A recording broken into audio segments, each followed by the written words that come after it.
Hello tout le monde, j'espère que vous allez bien. On se retrouve aujourd'hui pour votre vidéo préférée, les favoris de l'été. Du make-up et surtout beaucoup de random, vous allez voir. Oui, parce que c'était les vacances, on a un petit peu chillé aussi. C'est parti, on commence tout de suite, on y va. J'ai beaucoup mis de chez Laura Mercier, ils ont sorti des nouveaux blushs. Donc j'ai reçu toute la collection, ils sont gentils. Blush Color Infusion, donc ces petits formats comme ça. Vous avez le petit miroir. Et moi, cette teinte-là, c'est la Blush Peach. Et c'est celle que j'ai le plus utilisée, celle que j'ai sur le visage aujourd'hui. Et pour l'été, elle était juste parfaite. Donc c'est la poudre, ils appellent ça micro fine. C'est vrai qu'elle est super fine quand même. Voyez, mais super méga pigmentée. Ça se fond super bien dans la peau. Je sais pas si vous voyez.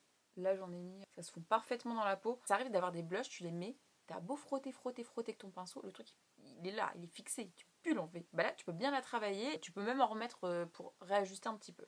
Donc ça j'ai beaucoup aimé. Le résultat il est très très naturel et très frais je trouve. Enfin en tout cas cette teinte là pour l'été elle était très fraîche comme moi. En plus sur un Mercier dispo chez Sephora maintenant. Enfin en tout cas j'ai vu sur le site en ligne. Personne ne m'a prévenu, hein. Personne. C'est moi qui l'ai vu toute seule.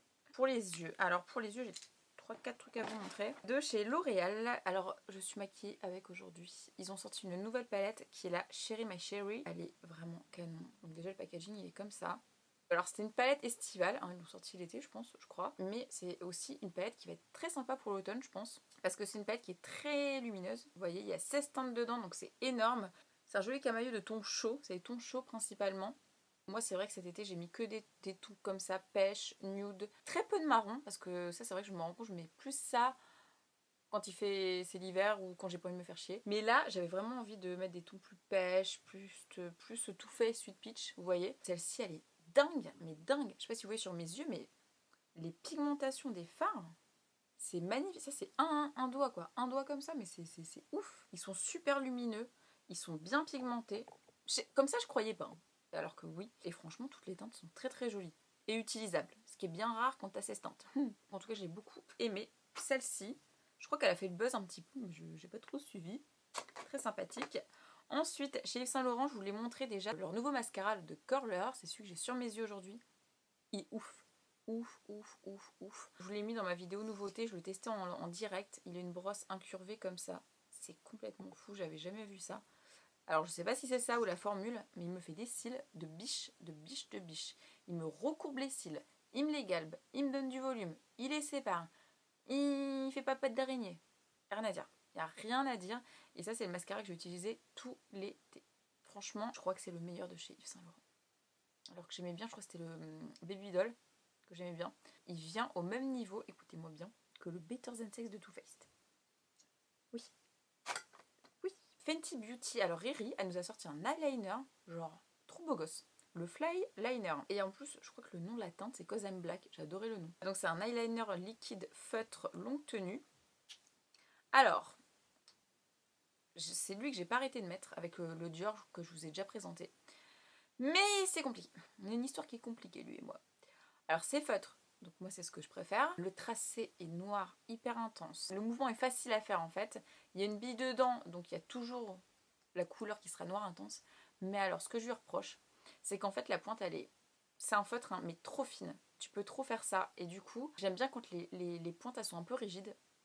Et là je trouve qu'elle est trop souple. Du coup, comme elle est souple et fine, bah, c'est un peu compliqué pour moi. C'est-à-dire que si je me plante avec un liner feutre qui est épais, c'est pas grave parce que j'arrive toujours à rattraper. Si je me plante avec celui-ci, c'est un peu la haine quoi.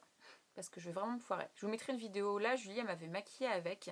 Parce que là j'ai pas mis de liner. Vous verrez le rendu qu'il a. Il est juste ouf. Franchement, quand on sait bien servir d'un liner, il est ouf. Donc moi je vous conseille si vous avez un peu quand même la maîtrise du liner. Sinon, voilà. J'ai un peu peur pour vous quand même, hein. Mais il est bien, franchement il est bien. Pareil, je vais passer rapidement de chez Kat Von D. Le crayon à sourcils, j'en ai parlé dans la vidéo, nouveauté, je teste en direct. Bah, je vous disais que Kat Von D avait sorti, comment dire, un dupe de chez Anastasia Beverly Hills qui arrive un level au-dessus. Parce que la mine, je vous l'avais montré, elle est toute fine, elle est allongée, alors que Anastasia il me semble qu'elle est arrondie. Et c'est ça qui fait tout. Là, j'ai vraiment l'impression de refaire une micro dans ma micro des sourcils. C'est celui que j'ai aujourd'hui. Je n'arrête pas de l'utiliser. Je l'aime trop. La meuf, elle arrive, elle a sorti un crayon pour les sourcils, elle aurait pu se planter. Il est parfait. Donc ça, je vous le conseille 1 million de fois, même si cet été, je me suis pas trop maquillée les sourcils parce que ben, j'avais ma micro. Donc j'étais ravie. Merci Nana. Tout simplement, il est génial. Il me reste 3 produits make-up à vous présenter. Alors, un vernis que j'ai beaucoup aimé. Alors, j'ai reçu plein de nouveaux petits Essie qui étaient très sympas. J'ai mis plus des couleurs un peu nude. Hein. Il y en a plein là que je vois, qui sont très sympas, qu'il faut que je teste. Mais celle-ci, je l'ai beaucoup aimée parce que je l'ai mis à un mariage. J'étais témoin d'un mariage, j'étais demoiselle d'honneur et j'avais une robe qui était pêche. Je vous mettrai là une photo. Et je ne savais pas quoi mettre comme vernis. Je me dis, blanc, ça va pas. Noir, bah non. Rouge, ça... Bref, et je suis tombée sur celui-ci dans ma collection qui vient de sortir et il est trop bien. C'est le Buy Me a Cameo. Et en fait, c'est un nacré. Il est de la couleur de ma robe. C'est un pêche qui est nacré. Et d'ailleurs, j'en ai encore sur les pieds, moi, pas vous montrer ça. Et qui est super canon. Franchement, il est canon. J'ai même failli en mettre à la mariée qui n'avait pas sur ses doigts de pied. On lui faisait ses doigts de pied pendant qu'on faisait ces trucs de robe et tout machin. Et j'ai trouvé super canon. Il a fait, enfin, je trouve qu'il fait super classe. Et puis, bah là, ici. Ça se met en 2 secondes, ça sèche vite, c'est un peu la base quoi. On termine avec de rouge à lèvres. Alors j'aurais pu vous mettre les Huda, les demi-mat que j'ai mis. Je voulais pas les mettre dans mes favoris parce que je suis encore mitigée. Donc il y a un article qui arrive bientôt, les photos sont prises, il n'y a plus qu'à rédiger le texte. Donc je vous en reparlerai. Mais c'est vrai que j'ai mis, à part les Huda que je voulais tester, aucun rouge à lèvres de l'été. J'ai mis que des gloss ou le baume à lèvres que je vous ai montré. Ces deux-là, j'ai kiffé les mettre. Donc c'est 2 couleurs un peu... similaire. Oui, Boubou met des gloss maintenant. Je sais pas ce qui m'arrive. J'en ai reçu plein en fait. Celui que j'ai sur les lèvres, je vous l'ai montré sur Insta Story, qui est de la marque Corès, qui est un brillant à lèvres et qui donne du volume aux lèvres. Voilà, c'est une couleur qui est pêche, qui est très très sympa. Et j'ai beaucoup aimé aussi, c'est l'applicateur. Il est très très long et il garde le produit au milieu. Je sais pas si vous voyez ce que je veux dire. Trop bien. Beaucoup aimé. Format très généreux en plus. Il y a celui-ci. Et il y a celui-ci de chez NYX. Vous allez me voir dans une vidéo, vous m'avez déjà vu dans une vidéo avec, je ne sais plus, que j'avais combiné avec un Gigi, de la collection Gigi Hadid. C'est les NYX Lingerie Shimmer Chatoyant. Et la teinte, c'est Bear With Me. Ouais, je crois que j'ai déjà... Oui, je l'ai mis dans une autre vidéo. Et alors, moi qui suis pas très gloss et tout, je la trouvais tellement belle la teinte. Regardez.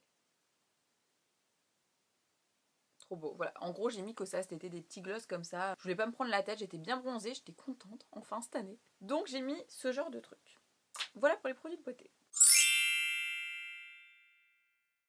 Alors, sans parler de que j'étais en maillot de bain tout l'été, hein, j'étais beaucoup aussi en basket fila, mis à part mes tongs. Je sais pas si c'était une mode ou quoi, mais si, c'est la mode des jupes. Je me souviens l'hiver dernier, jupes avec les pulls et des grosses baskets comme ça. J'adorais ça, mais je porte très peu de jupes en fait. Par contre, cet été, j'adorais porter des robes longues, fendues. Vous m'avez souvent vu comme ça d'ailleurs. Ces baskets fila qui sont très connues et toujours en rupture de stock chez Asos. Je vous en avais parlé en vidéo, je les avais mis en photo sur Instagram. Ça faisait longtemps que je les voulais. Le prix me rebutait un peu. Mais alors qu'est-ce que je les porte tout le temps, mais tout le temps, tout le temps, tout le temps, tout le temps. Et là récemment, j'allais voir des potes, des gens, machin, ils disaient ah mais ça fait vachement bien la robe avec, enfin c'est hyper stylé avec des grosses chaussures et tout. Et ils disaient bah ouais, grave, grave. Mais ça va avec tout, tout, tout au final. Et moi qui étais anti grosses chaussures et Baby Boo qui me dit tout le temps non mais de toute façon tu comprends rien à la mode, bah, elle avait raison. Donc j'ai pas arrêté de les porter. C'est un achat que je ne regrette pas du tout. Ensuite je vous mettrai les photos là. J'ai beaucoup porté les chouchous que j'avais achetés chez Primark.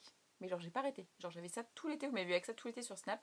J'en ai que 2 en plus, je sais pas si vous pouvez me dire un magasin où je peux trouver des chouchous un truc à la con, genre Zara, Pimki, je sais pas, j'ai pas cherché en même temps. Ouais, la mode des chouchous elle est revenue à fond, et c'est ce que je mettais tout le temps quand j'étais gamine, et je kiffe ça, je kiffe les chouchous. Donc si vous avez des magasins de chouchous, pas cher, dites-moi, je veux m'en racheter, j'aime trop. J'avais fait une vidéo Netflix d'ailleurs, vous la verrez ici, le fameux chouchou que je mettais tout le temps, il est dedans. J'ai découvert ça, je parle rarement de bouffe. J'avais fait une vidéo morning routine que je vous mettrai là et je vous avais mis le matin, je mangeais des Jordans ou un autre truc, je sais plus c'est quoi le nom. Et j'ai découvert ça chez, je sais plus si c'est chez Franprix. C'est Nestlé qui fait ça, c'est des clusters ça s'appelle, je sais pas si c'est nouveau. Et c'est du granola au chocolat au lait. Et je comparais un petit peu ça là avec les Jordans et c'est beaucoup moins entre guillemets calorique que les Jordans alors que c'est tellement meilleur. Donc dedans il y a de l'avoine et blé complet. Par-dessus il y a du chocolat au lait, je crois que c'est un truc comme ça. Et ça croustille.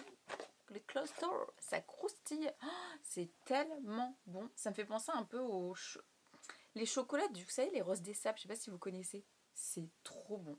Et quand j'ai vu du coup c'était un peu moins calorique que les autres, que je trouvais moins bon. Bah du coup ça je vais m'en acheter tout le temps quoi. Par contre ça se mange super méga vite. Enfin j'en prends un. J'ai envie d'en prendre un deuxième. Mais ça, c'est parce que je suis très gourmande. Hein. Franchement, matière grasse, 5,15 grammes, ça va. Hein. Bon, il y a 10 grammes dessus. Mais... Très sympa. J'ai beaucoup aimé. Je vais en racheter d'ailleurs parce que j'en ai plus, j'ai envie de pleurer. Musique, alors musique, j'ai beaucoup écouté XXXTentacion qui est malheureusement décédé, qui s'est fait tuer, je crois il y a 2-3 mois. Je connaissais 2-3 musiques, je vous les mettrai là, que j'écoutais pas mal, mais je m'étais pas intéressée plus que ça à l'artiste, clairement. C'est dommage de dire ça, c'est quand les gens sont morts que tu t'intéresses à ce qu'ils font. Et j'ai téléchargé l'album sur Spotify et j'ai pas arrêté de l'écouter, surtout 1-2 chansons, je vous mettrai les titres ici, en boucle. Alors c'est pas les musiques les plus joyeuses du monde, mais un kiff. J'ai redécouvert l'artiste quoi et j'ai vraiment kiffé. Ah et aussi quand je suis partie en Guadeloupe j'ai adoré les musiques créoles aussi. Ensuite je vais vous parler d'un compte Instagram qui s'appelle Calorie Tips. Alors j'ai pas mon téléphone. J'ai pris du poids, j'en ai reperdu, j'ai pris du poids, j'en ai reperdu. J'ai fait que ça, hein. J'ai fait le yo-yo tout l'été. Quand je revenais, je repartais de vacances. Et j'ai découvert ça dans mon fil d'actu. Et en fait c'est un compte Instagram. Ils divisent leurs photos en deux. Et ils vous montrent si tu manges du pain comme ça. Et si tu manges du pain comme ça, bah là tu auras tant de calories, et avec celui-là tu auras tant de calories, et celui-là est meilleur pour toi. Et celui-là, ben, tu le trouves bon, mais en fait il est pas bon du tout. Et en fait ils font ça pour plein d'aliments, ils font ça pour des plats, ils font ça, mais c'est des trucs très similaires en fait. Et c'est ça que j'ai trouvé hyper méga intéressant. Et on se rend mieux compte de ce qu'on mange en fait. Moi j'ai jamais fait Weight Watcher, ce genre de régime et tout, mais je sais que c'est des régimes qui se comptent en calories. Et moi je suis nulle pour ça, mais là je me rends compte par exemple quels fruits, même des fruits, sont plus caloriques que d'autres. Pareil pour les légumes, les viandes. Bon, je mange plus de viande rouge, mais vous voyez ce genre de truc. Et j'ai trouvé ce compte hyper intéressant. Donc je vous mettrai en barre d'infos pour ça que c'est intéressant. Voilà. On arrive en hiver, les raclettes, tout ça. Deux chaînes YouTube aussi que j'ai beaucoup aimé. Je regarde plus du tout YouTube, ça je vous l'ai déjà dit 15 millions de fois. Mais parfois dans mon fil d'actu il se passe des trucs. Deux chaînes qui n'ont rien à voir avec la beauté ou la mode. Alors il y a une chaîne qui s'appelle Lama Fâchée. Donc c'est une chaîne je crois qui existe depuis très longtemps. Et très souvent, j'ai vu dans les tendances YouTube et tout. Et en fait, c'est juste, j'allais dire un mec qui parle, mais je sais pas qui est cette personne, ou ils sont plusieurs, qui te racontent des faits réels, mais des trucs intéressants, quoi. Des trucs un peu, moi j'aurais des trucs un peu investigation, des trucs machin et tout. C'est des vidéos qui durent environ, je sais pas, 8-10 minutes, mais qui sont hyper intéressantes, quoi. Donc j'en ai regardé plein, mais je crois que c'est une vieille chaîne YouTube, hein. J'ai beaucoup aimé cette chaîne, et j'ai beaucoup aimé une autre chaîne, rien à voir. Et qu'est-ce que j'ai rigolé cette chaîne? La chaîne de Grandpa Kitchen. Je sais pas comment je suis tombée là-dessus encore, j'en ai marre de moi. Je voyais sur la miniature un petit papy tenir un plat comme ça pour environ 100 personnes. Mais genre tous ces plats, 100 personnes comme ça. J'ai dit, qu'est-ce que c'est cette famille? Et en fait, c'est une chaîne, je crois, qui est caritative. Je me suis pas trop penchée sur la question parce que j'ai vu qu'ils avaient un truc pour donner pour les assos et tout. Mais c'était en anglais, j'avoue, j'ai eu la flemme. Mais en fait, on le voit dans les vidéos. En fait, c'est un petit papy, je sais plus dans quel pays c'est, peut-être en Inde. Et il fait à manger dehors. Et il fait plein de recettes. Mais genre hyper cool quoi en plus. Des recettes que vous pouvez faire vous-même à la maison et tout. Hein. Mais il fait ces recettes-là pour, je sais pas, 50, 100, 150 personnes. Donc ça donne des pizzas géantes, des muffins géants, des trucs de fou. Et en fait, après, une fois qu'il a fait tout ça dans son gros chaudron, avec son feu de bois et tout, il va partager, distribuer ça à des petits-enfants orphelins, qui sont sans logement, sans parents, enfin sans, voilà, des petits-enfants qui sont démunis. Et je crois qu'il fait ça avec son fils, je sais pas la personne qui est avec lui, mais je trouve ça hyper intéressant et pour le côté humain et aussi pour, je sais pas, c'est fun à regarder quoi. Et puis en plus, moi, il m'a donné plein d'idées de recettes. On termine avec deux séries que j'ai beaucoup aimées. Alors la première s'appelle Kiss Me First. Donc quand je suis partie en Guadeloupe, j'ai téléchargé sur Netflix cette série-là. Je sais pas pourquoi d'ailleurs, ça me donnait envie, il y a personne qui en parlait. Trop bizarre. Je l'ai commencé dans l'avion du coup. Et c'est pas du tout le genre de série que je regarde du tout, c'est un truc sur les jeux vidéo. Rien à voir, mais alors l'histoire elle est tellement prenante. Donc je vous lis le résumé brièvement, parce que vous savez comme je suis nulle, après je vous fais le débrief. Donc on a Leila, personnage principal de l'histoire, qui a 17 ans. On voit au début de la série, sa maman succombe à une longue maladie. Elle vit toute seule avec sa mère, donc elle se retrouve toute seule dans cette grande maison. Elle va devoir travailler pour payer les loyers, etc., etc. Elle va de ce fait prendre quelqu'un en location dans la chambre de sa mère pour payer le loyer et cette personne ne sait pas qu'elle a une grosse passion dans la vie qui est les jeux vidéo en ligne et c'est des jeux vidéo un peu spéciaux. C'est les genres de jeux vidéo où tu mets un casque comme... Je sais pas si ça existe en vrai. Tu mets un casque comme ça et c'est de la réalité virtuelle, je sais pas comment on appelle ça. Ou l'inverse. Et c'est des jeux vidéo qui sont multijoueurs. Et donc voilà, ce jeu vidéo s'appelle Asana. Fin de psycho. Et dans ce jeu vidéo, elle va se faire des amis. Parce que dans ce jeu vidéo, c'est un peu Tomb Raider, quoi. Tout est beau, tu peux battre avec les gens, tu te fais des potes, tu parles avec eux et tout. Mais dans ce jeu vidéo, il y a une faille où elle va rentrer dedans, où le créateur du jeu la fait rentrer dans cette faille, où elle va rencontrer d'autres personnes qui sont hors du jeu vidéo. Et des personnes en fait qui sont là pour se réunir, pour parler de leurs problèmes. Voilà, c'est un peu un autre monde dans le jeu vidéo auquel il y a que 4-5 personnes qui ont accès. Et dans ce jeu vidéo, elle va rencontrer Tess. Tess qui va devenir une amie dans le jeu vidéo et une amie en vrai. Elle va la rencontrer, elles vont se rencontrer en vrai, ça c'est dans les premiers épisodes. Et Tess qui est un petit peu perturbée quand même. Hein. Et Tess qui connaît le créateur, entre guillemets le créateur du jeu vidéo, qui est fou amoureux d'elle. Donc en gros vous avez deux parties. D'un côté vous avez le monde réel dans la série où vous allez voir qu'elle travaille dans un resto, que voilà, elle rencontre des gens, son coloc et tout. Et dans l'autre partie, c'est vraiment deux parties cette série, vous avez le monde virtuel où elle a sa vie dans le monde virtuel. Et d'ailleurs c'est marrant parce que les personnages ils se ressemblent, enfin c'est les mêmes gens quoi. Mais c'est trop bizarre, c'est un peu comme Avatar en fait. J'ai kiffé la série franchement. Pas dès le début parce que je trouvais ça bizarre. Puis en plus moi j'aime pas les séries comme ça. Mais en fait t'as une grosse intrigue dans la série qui est de retrouver en gros qui est le créateur de ce jeu vidéo qui est un petit peu complètement barré et ça vous le comprenez au fil des épisodes. Je crois que c'est les 2-3 derniers épisodes, ils sont complètement what the fuck. J'ai dû allumer la lumière pour dormir quand même le dernier, tellement j'étais pas bien. On aurait dit un film d'horreur, de psychopathe et tout, je croyais pas que c'était comme ça. Bref, en gros j'ai beaucoup aimé, je sais pas s'il y aura une suite, j'aimerais beaucoup qu'il y ait une suite parce que une très bonne série. C'est vraiment, ça m'a fait un petit peu penser à la série The OA, je vous en avais déjà parlé. En tout cas, je vous conseille. On termine avec la série Good Girls. Alors là, trop marrant. Baby Boo qui est ici à ma droite m'avait dit regarde, c'est trop bien. Tout l'été, j'ai fini toutes mes séries. J'ai fini The Undoing, j'ai fini Orange is the New Black, j'ai fini tous les trucs que j'avais en retard. Je me suis dit, je vais pas commencer une nouvelle série. Mais comme il n'y avait qu'une saison, j'ai dit, allez, vas-y, tout le monde en parle. Mais genre, même vous m'avez dit, c'est trop bien et tout. Donc, Good Girl, c'est quoi? C'est l'histoire de 3 femmes qui vont faire un braquage dans un supermarché. Parce qu'elles ont pas de thunes. Voilà, elles sont mariées avec des enfants, machin. Il y a la mère célibataire, il y a la mère de famille très brivante de camp. Il y a la mère de famille très cool, voilà. Toutes, elles sont mais juste trop marrantes, quoi. Trop marrante. Même le braquage est marrant, tout est marrant. Suite à ce braquage, elles vont se rendre compte qu'elles sont dans un engrenage de fou parce qu'elles voulaient à la base juste prendre un petit peu de fric et ne pas se faire repérer. Et ça finit qu'en fait elles ont pris beaucoup trop de fric et c'était le fric d'un dealer. Et le dealer il est pas content. Dealer très mignon au passage. Très. J'espère qu'il va finir. Enfin voilà. Rien, Chardy. En fait, ce mec va venir chez elle, les menacer tous les jours pour rendre l'argent et ça va finir que elles vont l'aider sur des missions. Bref, c'est un enchaînement de missions. Il va se passer plein de missions entre le dealer, sa team et les 3 femmes qui vont mentir du coup à leur famille, à leurs enfants, à leur mari. Mais c'est juste trop drôle quoi. Et j'ai jamais autant rigolé devant une série, non? Ouais, elle est marrante. Ça me fait penser à Malcolm. Genre, Malcolm, je rigolais tout le temps devant Malcolm, toute seule comme une con. Ouais. Et là, Good Girl, mais il y a trop de moments. Oh là là, mais j'en pouvais plus quoi. Juste trop drôle. Bref, je vous la conseille, mais vivement si vous voulez un petit moment de détente. Et pour terminer, un film. Je vous parle jamais de films parce que je regarde très peu de films. J'en ai vu un dans l'avion pour aller en Guadeloupe, qui est un film qui est pas récent du tout, qui s'appelle L'Échange. C'est avec Angelina Jolie. Et qui est une histoire vraie. Je vous le dis tout le long du film d'ailleurs. Donc, je vous fais le petit résumé rapide. Los Angeles, 1928. Un matin, Christine, donc Angelina, dit au revoir à son fils Walter et part au travail. Quand elle rentre à la maison, celui-ci a disparu. Une recherche effrénée s'ensuit et quelques mois plus tard, un garçon de 9 ans affirmant être Walter lui est restitué. Ce n'était pas Walter. Christine le ramène chez elle, mais au fond d'elle, elle sait qu'il n'est pas son fils. Oui, parce que les filles qui arrivent, ils disaient « Voilà, on a retrouvé votre fils !» Non mais il a 8 ans, enfin, il n'a pas changé de tête en 2 mois quoi. Et elle dit non, c'est pas le mien. Et les flics, ils forcent, ils veulent pas en fait devant la presse dire mais non, là, c'est votre fils. Ils lui font croire c'est votre fille. Enfin, qu'elle est folle en fait. Ils lui font croire qu'elle est folle, elle se fait interner et tout, en disant c'est pas mon fils, c'est pas mon fils. Bref, une histoire de dingue. Une histoire de dingue. En plus, c'est une histoire de vrai. Mais c'est complètement fou cette histoire.